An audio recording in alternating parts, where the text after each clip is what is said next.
as well as being like a massive homosexual, I felt like it was only suitable that I went and worked at Ann Summers. It was buzzing. Thank you. Now you think working at Ann Summers is quite fun, but actually selling dildos to bored housewives and lube to the dry and menopausal is not as fun as it seems.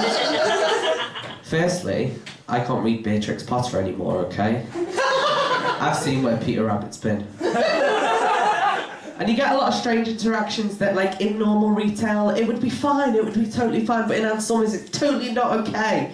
Like, people who'd come in and go, is it try before you buy? And you'd want to go, is it try before you buy? Have we had that one before? No. Is it try before you buy? No. No, why would it be try before? Step away from the butt plug, please.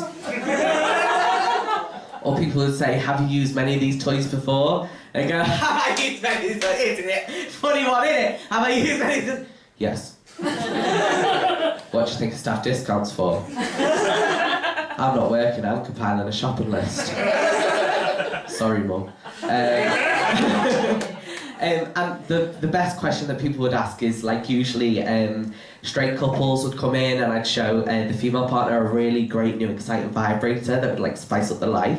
And the male partner would go, is that going to replace me? And he'd have to say, of course not, there's nothing like the real thing.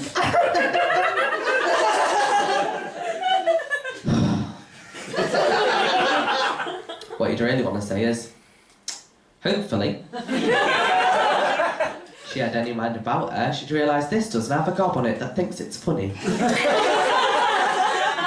And men don't vibrate. So,